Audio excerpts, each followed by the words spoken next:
5 years fighting with the government to get a permit to bury people according to the way of the Sharia. They win the case on Monday. Tuesday or Wednesday, he got a phone call. Sounds like a white lady calling him saying, hey, my mom passed away and we need to bury her in your cemetery. He said, it's not ready yet. Sorry to ask, are you Muslim? Because from the conversation, he said, either she's very, very new Muslim or she's not a Muslim. He said, I'm not. Okay, what about your mom? She said, yes, she is. Okay, you can come to the masjid, I will meet you. So the Imam met her, and he found out that her mom is Chinese American. And basically, her mom came from China, and she arrived last week. And subhanAllah, she's an old woman. She left her husband because her husband left Islam, so she now stays a Muslim. And her husband stayed in America, and he kept the kids, so they raised Christian, or whatever religion that they have. And the mom returned back to China. But, you know, she wants her mom to visit, so she brought her for a visit. And when she arrived, she said, my mom went to the yellow book in the airport. And she took the yellow book, and she looked in the Islamic Center. She even ripped the paper out of the yellow book. She's an old woman. She told her daughter, if anything happened to me here, these are my brothers. And I said, Mom, what do you mean? She said, just that you know.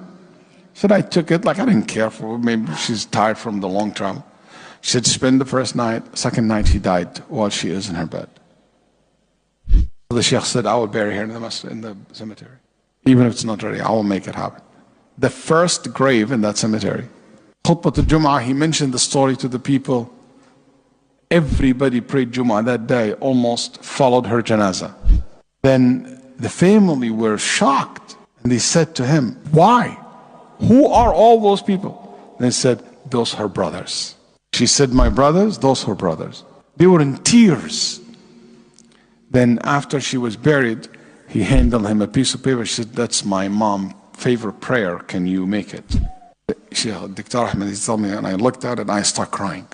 Daughter and the son, and like her husband, ex-husband came. He said to him, what is in it? And she said, subhanAllah, she wrote in a broken Arabic letter, and it says, Ya Allah, guide my kids, guide my children. That's her favorite prayer. And I told her that her son accepted Islam in that moment. Before we left the grave, he became Muslim. Her husband said, I want to reserve, or ex-husband said, I want to reserve the grave next to her. How much it costs? So the Imam said, the cost of that grave is La ilaha illallah. And he said, Ashhadu an la ilaha illallah. I was at a city in Oklahoma.